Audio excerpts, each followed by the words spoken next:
ಇವತ್ತ ಈ ಒಂದು ಪತ್ರಿಕಾಗೋಷ್ಠಿಯನ್ನ ಕರಿಬೇಕಾದ್ರೆ ತಮಗೆಲ್ಲ ಗೊತ್ತಿರುವ ಹಾಗೆ ಮೊನ್ನೆ ನಮ್ಮ ಭಾರತೀಯ ಜನತಾ ಪಕ್ಷದ ಕೇಂದ್ರೀಯ ಶಿಸ್ತು ಸಮಿತಿ ನಗರ ಶಾಸಕರಾದಂತಹ ಸನ್ಮಾನ್ಯ ಬಸನಗೌಡ ಪಾಟೀಲ್ ಯತ್ನಾಳ್ ಅವರನ್ನ ಉಚ್ಚಾಟನೆಯನ್ನ ಮಾಡಿ ಆದೇಶವನ್ನ ಹೊರಡಿಸಿದ್ದಾರೆ. ಈ ಒಂದು ಉಚ್ಚಾಟನೆ ಆದೇಶ ಹೊರಬಿದ್ದ ನಂತರದೊಳಗೆ ಕೆಲವೊಂದು ಘಟನೆಗಳು, ವಿರೋಧಗಳು ಮತ್ತು ಪರವಾಗಿಯೂ ಕೂಡ ಧ್ವನಿಗಳು ಎತ್ತಿದು. ಆದರೆ ನಾನು ಈ ಸಂದರ್ಭದಲ್ಲಿ ಹೇಳೋದಿಷ್ಟೇ, ಇವತ್ತ ಬಸನಗೌಡ ಪಾಟೀಲ್ ಯತ್ನಾಳ್ ಅವರನ್ನ ಉಚ್ಚಾಟನೆ ಮಾಡಿದ್ದು, ಭಾರತೀಯ ಜನತಾ ಪಕ್ಷದ ವತಿಯಿಂದ ಉಚ್ಚಾಟನೆ ಮಾಡಿದ್ದು ಒಂದು ದುರದೃಷ್ಟಕರವಾದಂಥದ್ದು ಅಂತಾನೆ ಹೇಳಿಕ್ ಬಯಸ್ತೇನೆ. ಇದು ಆಗಬಾರ್ದಾಗಿತ್ತು ಅಂತಕ್ಕಂತಹ ಒಂದು ಭಾವನೆ ಕೂಡ ನಮ್ಮ ಕಾರ್ಯಕರ್ತರೊಳಗೆ ಇದೆ. ಆದ್ರೆ ಎಲ್ಲದಕ್ಕೂ ಒಂದು ಮಿತಿ, ಲಿಮಿಟ್ ಅನ್ನೋದಿರ್ತದೆ. ಆ ಒಂದು ಮಿತಿಯನ್ನ ನಾವು ದಾಟಿದಾಗ ಪಕ್ಷ ಅನಿವಾರ್ಯವಾಗಿ ಇಂತಹ ಕ್ರಮವನ್ನ ಕೈಗೊಳ್ಳಬೇಕಾಯ್ತು. ಇದು ಅನಿರೀಕ್ಷಿತವಾಗಿ ನಮ್ಮೆಲ್ಲರಿಗೂ ತಿಳಿದು ಬಂದ ವಿಷಯ. ಆದ್ರೆ ಇವತ್ತ ಬಸನಗೌಡ ಪಾಟೀಲರು ಉಚ್ಚಾಟನೆ ಆದ ನಂತರ ಕೆಲವೊಂದು ಪ್ರತಿಭಟನೆಗಳು ನಡೆದು ಮತ್ತು ಕೆಲವರು ಪರವಾಗಿನೂ ಕೂಡ ಸಂಭ್ರಮಿಸಿದ್ರು. ಆದ್ರೆ ಇದು ಸಂಭ್ರಮಿಸ್ತಕ್ಕಂತಹ ವಿಷಯನೂ ಕೂಡ ಅಲ್ಲ ಅಂತ ಹೇಳಿ ಬಯಸ್ತೇನೆ. ಈ ಒಂದು ಬಸನಗೌಡ ಪಾಟೀಲರು ಉಚ್ಚಾಟನೆ ಆದಂತಹ ಸಂದರ್ಭದೊಳಗೆ ಆ ಒಂದು ಹಿಂದೂ ಕಾರ್ಯಕರ್ತರು, ಭಾರತೀಯ ಜನತಾ ಪಕ್ಷದ ಕಾರ್ಯಕರ್ತರು ಅಂತೇಳಿ ಹೇಳಿಕೊಂಡು ಏನು ಒಂದು ಬಿಹೇವಿಯರ್ ಏನಿದೆ, ಪ್ರತಿಭಟನೆ ಏನಿದೆ, ಇದನ್ನು ನಾವು ಆತ್ಮಾವಲೋಕನ ಮಾಡ್ಕೊಳ್ಬೇಕಾಗ್ತದೆ. ಯಾಕಂದ್ರೆ ಇದ್ರಾಗ ಏನು ಯಾರು ಹೊರಗಿನವರಿಲ್ಲ. ಮತ್ತು ಇದರೊಳಗೆ ಇನ್ನೊಂದು ಏನಾಗಿದೆ ಅಂತಂದ್ರೆ, ನಮ್ಮ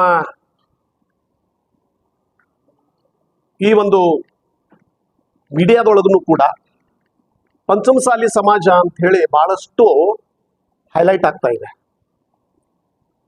ಪಂಚಮಸಾಲಿ ಸಮಾಜ ಇದನ್ನ ವಿರೋಧ ಮಾಡ್ತದೆ, ಪ್ರತಿಭಟನೆ, ಪಂಚಮಸಾಲಿ ಹೆಸರಿನ ಮೇಲೆ ಪ್ರತಿಭಟನೆಯನ್ನು ಮಾಡ್ತಕ್ಕಂಥದ್ದು. ಮತ್ತು ಅದೇ ರೀತಿ ನಿನ್ನೆನೂ ಕೂಡ ನಡೆದಂತಹ ಒಂದು ಪ್ರತಿಭಟನೆ, ಇಲ್ಲಿನೂ ಕೂಡ ಗಾಂಧಿ ಚೌಕದಲ್ಲಿ ನಡೆದಂತಹ ಪ್ರತಿಭಟನೆ ಇದು ಪಂಚಮಸಾಲಿ ಪ್ರತಿಭಟನೆ. ಸೊ ಹೀಗಾಗಿ ಇದು ಅಂದ್ರೆ ಮಾಧ್ಯಮದೊಳಗೂ ಕೂಡ ಏನಾಗ್ತಾ ಇದೆ ಅಂತಂದ್ರೆ, ಪಂಚಮಸಾಲಿ ಅಂತಕ್ಕಂಥದ್ದು ಹೈಲೈಟ್ ಆಗ್ತಕ್ಕಂಥದ್ದು ಒಂದು ರೀತಿ ಸಮಾಜವನ್ನ ಇಕ್ಕಟ್ಟಕ್ಕೆ ಸಿಲುಕಿಸಿದಂತ ಆಗ್ತಾ ಇದೆ. ಯಾಕಂದ್ರೆ ನಿನ್ನೆ ಆತ್ಮಾವಲೋಕನ ಮಾಡ್ಕೊಂಡ್ರೆ ಅಲ್ಲಿ ಎಷ್ಟು ಮಂದಿ ಪಂಚಮಸಾಲಿಯರಿದ್ರು, ಅಲ್ಲಿ ಭಾಗವಹಿಸಿದಂಥವ್ರು ಹೆಚ್ಚು ಕಡಿಮೆ ಯಾರಿದ್ರು ಅಂತಕ್ಕಂಥದ್ದು ಬಹಳ ಮಂದಿಗೆ ಗೊತ್ತಿದೆ. ಈ ಒಂದು ಏನೋ ಸಿದ್ಧಸಿರಿ ಅಥವಾ ಅವರ ಎಂಪ್ಲಾಯೀಸು ಹೆಚ್ಚು ಕಡಿಮೆ ಅದರೊಳಗೆ ಭಾಗವಹಿಸಿದ್ದಾರೆ. ಇಲ್ಲೇನಿದೆ ಅಂತಂದ್ರೆ, ಈ ರೀತಿಯಾದಂಥ ಪ್ರತಿಭಟನೆಯನ್ನ ಮಾಡುವುದಕ್ಕಿಂತಲೂ ನನಗನಿಸ್ತದ ಸ್ವಲ್ಪ ಹಿರಿಯರ ಜೊತೆ ಸೇರ್ಕೊಂಡು ಒಂದು ಆತ್ಮಾವಲೋಕನ ಸಭೆಯನ್ನ ಮಾಡಿಕೊಂಡ ಸರಿಯಾದ ಮಾರ್ಗದೊಳಗ ಹೋದ್ರೆ ಅವರಿಗೆ ಒಂದಿಷ್ಟು ಭವಿಷ್ಯ ಅದ ಅಂತ ಹೇಳಿ ಹೇಳಿಕ್ ಬಯಸ್ತಾ ಇದ್ದೀನಿ. ಮತ್ತು ಈಗಾಗಲೇ ಕೇವಲ ಸನ್ಮಾನ್ಯ BS ಯಡಿಯೂರಪ್ಪನವರನ್ನ, ಸನ್ಮಾನ್ಯ ನಮ್ಮ ರಾಜ್ಯಾಧ್ಯಕ್ಷರಾದಂಥ ವಿಜೇಂದ್ರ ಅವರನ್ನ ಟಾರ್ಗೆಟ್ ಮಾಡ್ತಾ ಮಾಡ್ತಾ ಮಾಡ್ತಾ ಅಂದ್ರೆ ಅವರು ಬಗ್ಗೆ ಅನವಶ್ಯಕರವಾದಂತಹ ಹೇಳಿಕೆಗಳನ್ನ ಕೊಡ್ತಾ, ಅವರು ಲಿಂಗಾಯತರು ಅಲ್ಲ, ಲಿಂಗಾಯತ ವಿರೋಧಿ ಅದಾರೆ, ಪಂಚಮಸಾಲಿ ವಿರೋಧಿ ಅದಾರೆ, ಭ್ರಷ್ಟಾಚಾರ ಅದಾರೆ. ಆದ್ರೆ ಇದಕ್ಕೆ ಯಾವುದಕ್ಕೂ ಒಂದು ಒಂದು ದಾಖಲೆ ಇಲ್ಲದೆ ಕೇವಲ ಅವ್ರ ಮೇಲೆ ಅಪಾದನೆ ಮಾಡ್ತಕ್ಕಂಥದ್ದು, ಇದು ಇವತ್ತ ಅವರಿಗೆ ಈ ಒಂದು ಪಕ್ಷದಿಂದ ಉಚ್ಚಾಟನೆ ಮಾಡ್ತಕ್ಕಂಥ ಸ್ಥಿತಿಗೆ ಬಂದು ತಲುಪಿದ್ರು. ಅವ್ರ ಜೊತೆ ಇರ್ತಕ್ಕಂಥವ್ರು ಅವರಿಗೆ ಸಲಹೆಗಳನ್ನು ಕೊಡಬೇಕಾಗಿತ್ತು. ಒಂದು ಪಾಸಿಟಿವ್ ಸಲಹೆಗಳನ್ನು ಕೊಟ್ಟಿದ್ರೆ ಈ ಪರಿಸ್ಥಿತಿ ನಿರ್ಮಾಣ ಆಗ್ತಿರ್ಲಿಲ್ಲ ಅಂತ ಹೇಳಿ ನನಗೆ ಅನಿಸ್ತದೆ. ಮತ್ತು ಸನ್ಮಾನ್ಯ BS ಯಡಿಯೂರಪ್ಪ ಸಾಹೇಬರು ತಮ್ಮ ಒಂದು ಜೀವನವನ್ನೇ ಈ ಪಕ್ಷ ಕಟ್ಟುವಲ್ಲಿ ತಮ್ಮನ್ನು ತಾವು ಸಮರ್ಪಣೆ ಮಾಡ್ಕೊಂಡಿದ್ದಾರೆ. ಅದಷ್ಟೇ ಅಲ್ಲ, ಪಂಚಮಸಾಲಿ ಸಮಾಜಕ್ಕೆ ಯಾವಾಗ ಅವರು ಮುಖ್ಯಮಂತ್ರಿ ಆದಾಗ ಅನೇಕ ನಾಯಕರನ್ನ ಬೆಳೆಸಿದ್ದಾರೆ. ಅವ್ರ ಕ್ಯಾಬಿನೆಟ್ ಒಳಗೆ ಏನಿಲ್ಲ ಅಂದ್ರೂ 3 ಮಂದಿ ಪಂಚಮಸಾಲಿಯರು ಇದ್ದೇ ಇರ್ತಿದ್ರು. ಮುರುಗೇಶ್ ನಿರಾಣಿ ಅವರಾಗ್ಲಿ, CC ಪಾಟೀಲ್ರು, ಕಳಕಪ್ಪ ಬಂಡಿಯವರು ಮತ್ತು ಶಂಕರ್ ಪಾಟೀಲ್ ಮುನೇಕಪ್ಪನವರು, ಮತ್ತು ಅಷ್ಟೇ ಅಲ್ಲದೆ ಮೊದಲಿಗಿದ್ದು ನಮ್ಮ ರೈತ ಮುಖಂಡರಾದಂತಹ ಬಾಬಾಗೌಡ ಪಾಟೀಲ್ರನ್ನು ಕೂಡ ಕೇಂದ್ರದೊಳಗೆ ಮಂತ್ರಿ ಮಾಡಿದ್ರು. ಸೊ ಪಂಚಮಸಾಲಿ ಅನ್ಯಾಯ ಮಾಡ್ಯಾರ ಅಂತೇಳಿ ಹೇಳ್ತಕ್ಕಂಥದ್ದು ಇದು ಬಹಳ ಸತ್ಯದಿಂದ ದೂರ ಇರ್ತಕ್ಕಂಥದ್ದು. ಮತ್ತು ಇನ್ನೊಂದು ವಿಷಯವನ್ನ ನಾನು ಈ ಸಂದರ್ಭದಲ್ಲಿ ಹೇಳಿಕ್ ಬಯಸ್ತಾ ಇದ್ದೀನಿ. ಪಕ್ಷ ಯಾವುದೇ ಒಬ್ಬ ಮುಖಂಡನ ಬಗ್ಗೆ ಆಗಲಿ, ಯಾರದೇ ಬಗ್ಗೆ ಒಂದು ಉಚ್ಚಾಟನೆಯ ನಿರ್ಣಯವನ್ನು ತೆಗೆದುಕೊಂಡಾಗ ಅದನ್ನು ಒಯ್ದು ಸಮಾಜಕ್ಕೆ ನಾವು ಹಚ್ಚುವುದು ಸಮಂಜಸ ಅಲ್ಲ ಅಂತೇಳಿ ಹೇಳಲಿಕ್ಕೆ ಬಯಸ್ತಾ ಇದ್ದೀನಿ. ಯಾಕಂದ್ರೆ ಪಾಲಿಟಿಕ್ಸ್ ಬೇರೆ, ಸಮಾಜ ಬೇರೆ. ನಾವು ರಾಜಕಾರಣದೊಳಗ ಸಮಾಜದ ಎಲ್ಲರೂ ಎಲ್ಲ ಪಕ್ಷದೊಳಗೆ ಇರ್ತೀವಿ. ಒಂದೇ ಪಕ್ಷಕ್ಕೆ ನಾವು ಯಾರೂ ಸೀಮಿತ ಆಗಿರಂಗಿಲ್ಲ. ಸೊ ಅದಕ್ಕೆ ಈ ಸಂದರ್ಭದೊಳಗ ನಮ್ಮ ಪರಮ ಪೂಜ್ಯರಾದಂತಹ ಜಯ ಮುತ್ತುಂಜಯ ಸ್ವಾಮೀಜಿ ಅವರು ನಿನ್ನೆ ಬೆಳಗಾವಿಯೊಳಗೆ ಅವರು ಒಂದು ಸಭೆಯನ್ನು ಕೂಡ ಮಾಡಿದ್ದಾರೆ, ಪಂಚಮಸಾಲಿ ಸಭೆಯನ್ನು. ಅಲ್ಲಿ 13ನೇ ತಾರೀಕಿಗೆ ನಾವು ಒಂದು ಪ್ರತಿಭಟನೆ ಮಾಡ್ತೀವಿ, ಅವ್ರನ್ನ ಮತ್ತೊಮ್ಮೆ ಪಕ್ಷಕ್ಕೆ ಸೇರಿಸ್ಕೊಳ್ಬೇಕು ಅಂತೇಳಿ ಒತ್ತಾಯ ಮಾಡ್ತಾ ಇದ್ದಾರೆ. ಆದ್ರೆ ರಾಜಕಾರಣದೊಳಗ ಇವತ್ತು ನಾವೇನ್ ನೋಡ್ತಾ ಇದ್ದೀವಿ ಅಂತಂದ್ರೆ, ಯಾವುದೇ ಲಿಂಗಾಯತದ ಇತರ ಸಮಾಜಗಳು ಈ ರೀತಿ ಎಲ್ಲಿನೂ ಚರ್ಚೆಗೆ ಬರ್ತಾ ಇಲ್ಲ. ಕೇವಲ ಪಂಚಮಸಾಲಿ ಅಂತಕ್ಕಂಥದ್ದನ್ನ ಮುನ್ನಡೆಗೆ ತರ್ತಕ್ಕಂಥದ್ದು ಸಮಾಜದಲ್ಲಿರ್ತಕ್ಕಂತಹ ಅನೇಕರಿಗೆ ಅದು ನೋವುಂಟು ಮಾಡ್ತಾ ಇದೆ. ಅವರಲ್ಲಿ ಒಂದು ಶಕ್ತಿ ಇದೆ, ಸಾಮರ್ಥ್ಯ ಇದೆ. ಬಸನಗೌಡ ಪಾಟೀಲ್ರು ಅದನ್ನ ಎದುರಿಸ್ತಾರೆ. ಆದ್ರೆ ಸಮಾಜಕ್ಕೆ ಅದನ್ನ ತಳಕ್ಕೆ ಹಾಕುವುದು ಸರಿಯಲ್ಲ ಅಂತ ಹೇಳಿ ಈ ಸಂದರ್ಭದಲ್ಲಿ ಹೇಳಿಕ್ಕೆ ಬಯಸ್ತಾ ಇದ್ದೀನಿ. ನಮ್ಮ ಸಮಾಜದ ಸಲುವಾಗಿ ಎಲ್ಲ 2A ಮೀಸಲಾತಿ ಹೋರಾಟ ಮಾಡಿದ್ರು. ಆದ್ರೆ ಅಲ್ಲಿನೂ ಕೂಡ ಏನಾಗ್ತಿತ್ತು ಅಂತಂದ್ರೆ, ಸಮಾಜದ ಹೆಸರ ಅದು ಬರ್ತಾ ಇತ್ತು, ಹೋರಾಟ ಮತ್ತು ಮೀಸಲಾತಿ ಲಾಭ ಪಡ್ಕೊಳ್ಳೋರು ಯಾರು ಆಗ್ತಿತ್ತು. ಸೊ ಇದು ಬಹಳಷ್ಟು ಗೊಂದಲವನ್ನ ಸಮಾಜದೊಳಗೆ ಸೃಷ್ಟಿ ಮಾಡಿದೆ.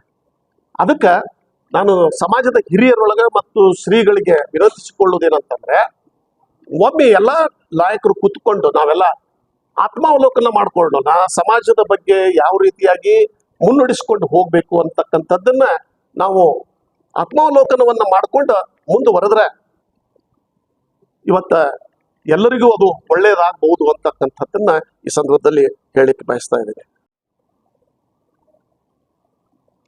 ಇವತ್ತ ಭಾರತೀಯ ಜನತಾ ಪಕ್ಷ ನಿಜವಾಗಿ ನಾವು ಇನ್ನು ಮುಂದೆ ಬರ್ತಕ್ಕಂತಹ ದಿನಮಾನಗಳಲ್ಲಿ ಸಂಘಟನಾತ್ಮಕವಾಗಿ ಈ ಒಂದು ಏನೋ ಬಸನಗೌಡರ ಒಂದು ಉಚ್ಚಾಟನೆ ಏನಾಗಿದೆ, ಈ ಒಂದು ವಿಷಯದೊಳಗ ಭಾರತೀಯ ಜನತಾ ಪಕ್ಷದ ಕಾರ್ಯಕರ್ತರಾಗಲಿ ಯಾರೇ ಆಗಲಿ ನಾವು ಸರಿಯಾದ ಹೆಜ್ಜೆಯನ್ನ ಇಟ್ಟು ಮುಂದೆ ನಡೆದ್ರೆ ಅದು ಪಕ್ಷಕ್ಕೂ ಒಳ್ಳೆಯದಾಗ್ತದೆ ಮತ್ತು ಸಮಾಜಕ್ಕೂ ಕೂಡ ಒಳ್ಳೆಯದಾಗ್ತದೆ. ಮತ್ತು ಇಲ್ಲಿವರೆಗೂ ನನಗೆ ಮೀಡಿಯಾದೊಳಗೆ ಮಾಧ್ಯಮದೊಳಗೆ ಬರ್ತಕ್ಕಂಥದ್ದು ಅಂದ್ರೆ ಎಷ್ಟೋ ಕಾರ್ಯಕರ್ತರು ರಾಜೀನಾಮೆಯನ್ನು ಕೊಟ್ಟಾರ ಅಂತಕ್ಕಂತಹ ಮಾತನ್ನು ಕೂಡ ಕೇಳಿ ಬರ್ತಾ ಇದೆ. ಆದರೆ ಇಲ್ಲಿವರೆಗೂ ನಾ ಅಧ್ಯಕ್ಷರನ್ನು ಕೇಳಿದಾಗ ಕೇವಲ ಎರಡೇ ರಾಜೀನಾಮೆಗಳು ಬಂದಿಲ್ಲ. ಎರಡೇ ರಾಜೀನಾಮೆಗಳು ಅಧ್ಯಕ್ಷರಿಗೆ ತಲುಪಿಲ್ಲ. ಹೊರತಾಗಿ ಬೇರೆ ಯಾವುದೇ ಒಂದು ರಾಜೀನಾಮೆಗಳು ಇವತ್ತಿನವರೆಗೂ ಪಕ್ಷದ ಕಚೇರಿಗೆ ಬಂದಿಲ್ಲ. ಹೀಗಾಗಿ ಇಲ್ಲಿ ಅನಾವಶ್ಯಕರವಾದಂತಹ ಗೊಂದಲವನ್ನು ಸೃಷ್ಟಿಸಿದಕ್ಕಿಂತಲೂ ಪ್ರತಿಭಟನೆಯನ್ನ ಮಾಡಬೇಕಾದಾಗ ನಮ್ಮ ಸನ್ಮಾನ್ಯ BS ಯಡಿಯೂರಪ್ಪ ಅಂತಹ ಮಹಾನ್ ನಾಯಕರಿಗೆ ಅಪಮಾನ ಮಾಡುವ ರೀತಿಯಲ್ಲಿ ಏನಾದರೂ ಪ್ರತಿಭಟನೆ ಆದ್ರೆ ಮತ್ತು ಅವ್ರನ್ನ ಮರಳಿ ತಗೊಳ್ರಿ ಅಂತಕ್ಕಂತಹ ಒಂದು ನೈತಿಕ ಹಕ್ಕು ಅವ್ರಿಗೆ ನಿಮಗೆ ಇರುವುದಿಲ್ಲ. ಹೀಗಾಗಿ ಯಾವುದೇ ಒಂದು ನಾವು ಪ್ರತಿಭಟನೆ ಮಾಡಬೇಕಾದಾಗ ಒಂದು ಸರಿಯಾದ ದಿಕ್ಕಿನೊಳಗ ಸರಿಯಾದ ಮಾರ್ಗದೊಳಗ ನಾವು ಮಾಡಿ ಅದಕ್ಕೇನು ಯಾವುದೇ ಅಡೆತಡೆ ಇಲ್ಲ. ಆದ್ರೆ ನಾವು ಏನು ಮಾಡ್ತಾ ಇರ್ತೀವಿ ಅದನ್ನ ನಾವು ಸರಿಯಾಗಿ ನೋಡಬೇಕಾಗ್ತದೆ. ಮತ್ತು ಸಮಾಜದ ಹೆಸರನ್ನ ಪದೇ ಪದೇಯಾಗಿ ದುರ್ಬಳಕೆ ಮಾಡ್ತಕ್ಕಂಥದ್ದನ್ನು ಕೂಡ ಸರಿಯಲ್ಲ ಅಂತ ಹೇಳಿ ಈ ಸಂದರ್ಭದಲ್ಲಿ ನಾನು ಹೇಳಿಕ್ ಬಯಸ್ತಾ ಇದ್ದೇನೆ. ಏನು ಮೊನ್ನೆ ಬಸನಗೌಡ ನಮ್ಮ ನಗರ ಶಾಸಕರಾದಂಥ ಬಸನಗೌಡ ಪಾಟೀಲ್ ಯತ್ನಾಳ್ ಅವರು ನಮ್ಮ ಕೇಂದ್ರ ಸಮಿತಿಯವರು ಅವ್ರನ್ನ ಉಚ್ಚಾಟನೆ ಮಾಡಿದ ವಿಷಯ ಗೊತ್ತಾಯಿತು. ನಮ್ಮ ರಾಜ್ಯ ನಾಯಕರು ಹಾಗೂ ಕೇಂದ್ರ ನಾಯಕರಿಗೆ ಬಹಳ ಲೇಟ್ ಮಾಡಿ ಆದ್ರೂ ಒಂದು ಒಳ್ಳೆ ನಿರ್ಧಾರ ತೊಗೊಂಡ್ರು ಅಂತೇಳಿ ನಮಗೆ ಕಾರ್ಯಕರ್ತರಿಗೆ ಏನು ಗೊಂದಲ ಇತ್ತಲ್ಲ ಅದು ನಿವಾರಣೆ ಆಯಿತು. ಎಲ್ಲ ನಮ್ಮ ನಾಯಕರಿಗೆ ಮೊಟ್ಟ ಮೊದಲಾಗಿ ಅವರಿಗೆ ಅಭಿನಂದನೆಗಳನ್ನು ಸಲ್ಲಿಸ್ತೇನೆ. ಬಸನಗೌಡ ಪಾಟೀಲ್ ಯತ್ನಾಳ್ ಅವರು ಇವತ್ತು ಅವರ ಬೆಂಬಲಿಗರು ಏನು ಪ್ರತಿಭಟನೆಯನ್ನು ಮಾಡ್ತಾ ಇದ್ದಾರೆ, ಅವರು ಏನು ಇವತ್ತು ನಾವು ನೋಡ್ತಾ ಇದ್ದೇವೆ ಸುಮಾರು 2 ವರ್ಷದಿಂದ ಪಕ್ಷದ ನಮ್ಮ ಭಾರತೀಯ ಜನತಾ ಪಕ್ಷ ಒಂದು ಶಿಸ್ತಿನ ಪಕ್ಷ. ಯಾವ ರೀತಿ ಶಿಸ್ತನ್ನು ಮೈಗೂಡಿಸಿ ಬಂದಿತ್ತು ಅನ್ನೋದು ಇಡೀ ನಮ್ಮ ದೇಶದಲ್ಲೇ ಗೊತ್ತು. ಎಲ್ಲ ಪಕ್ಷದಲ್ಲಿ ಇರುವಂಥ ಇವನೇ ಬೇರೆ, ನಮ್ಮ ಭಾರತೀಯ ಜನತಾ ಪಕ್ಷದ ಇರುವಂಥದ್ದು ಒಂದು ಶಿಸ್ತಿನ ಪಕ್ಷ. ನಮ್ಮ ಕೇಂದ್ರ ನಾಯಕರು ಕೂಡ ಅವರಿಗೆ ಸಾಕಷ್ಟು ಅವಕಾಶಗಳನ್ನು ಕೊಟ್ಟರು. 2 ವರ್ಷದಿಂದ ಅವಕಾಶಗಳನ್ನು ಕೊಟ್ಟರು ಅವರಿಗೆ ಸುಧಾರಿಸ್ಕೋಬೇಕು ಅಂತೇಳಿ. ಆದ್ರೆ ಬಸನಗೌಡ ಪಾಟೀಲ್ ಯತ್ನಾಳ್ ಅವರು ಸುಧಾರಿಸ್ಕೊಳ್ಳಿಲ್ಲ. ಈಗ ಅವರು ಬೆಂಬಲಿಗರು ಕೂಡ ಅವರು ಸಲಹೆಗಳನ್ನು ಕೊಡಬೇಕಾಗಿತ್ತು ಈ ಹಿಂದೆನೆ. ಅಲ್ಲ, ನಾವು ಹಿಂದುತ್ವ ಮತ್ತು BJP ಕಟ್ಟ BJPಗಳು ಕಟ್ಟ ಹಿಂದುತ್ವವಾದಿಗಳು ನಾವು ಅಂತೇಳಿ ಇವತ್ತು ಮೀಡಿಯಾ ಮುಂದೆ ಏನು ಹೇಳ್ಕೊಳ್ತಾ ಇದ್ದಾರಲ್ಲ, ಅವರು ಬಸನಗೌಡ ಪಾಟೀಲ್ ಅವರಿಗೆ ಸಲಹೆಗಳನ್ನು ಕೊಡಬೇಕಾಗಿತ್ತು. ನಮ್ಮ ಪಕ್ಷ ಹಿಂದುತ್ವದ ಆಧಾರ ಮೇಲೆ ಬಂದಿದೆ ಮತ್ತು ಹಿಂದುತ್ವದ ಇದ್ರ ಮೇಲೆ ಬಂದಿದೆ. ನಮ್ಮ ಬಸನಗೌಡರಿಗೆ ಹಿಂದೂ ಫೈರ್ ಬ್ರ್ಯಾಂಡ್ ಮತ್ತು ಹಿಂದೂ ಹುಲಿ ಅಂತ ಏನು ಹೇಳ್ಕೊಳ್ತಾ ಇದ್ದಾರಲ್ಲ, ಅವರು ಸಲಹೆ ಕೊಡಬೇಕಾಗಿತ್ತು.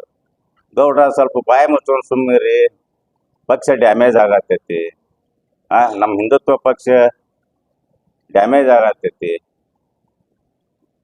ನಮ್ಮ ಎಲ್ಲ ಸಂಘಟನೆಗಳು ಇದು ಆಗತ್ತವ, ಅದಕ್ಕೆ ದಯಮಾಡಿ ತಾವು ಬಾಯಿ ಮುಚ್ಕೊಂಡಿದ್ರೆ ನಮ್ಮ ಪಕ್ಷನೂ ಬಲಿಷ್ಠ ಆಗ್ತೈತಿ, ಹಿಂದುತ್ವನು ದೇಶದಾಗ ಒಂದು ಕರ್ನಾಟಕ ರಾಜ್ಯದಲ್ಲಿ ಹಿಂದುತ್ವದ ಇದ್ರ ಮ್ಯಾಗ ಹೋಗಕ್ಕೆ ಅನುಕೂಲ ಆಗ್ತೈತಿ ಅಂತ ಅವ್ರ ಸಲಹೆಗಳನ್ನು ಕೊಡಬೇಕಾಗಿತ್ತು. ಏನೀಗ ಪ್ರತಿಭಟನೆ ಮಾಡ್ತಾ ಇದ್ದಾರೆ.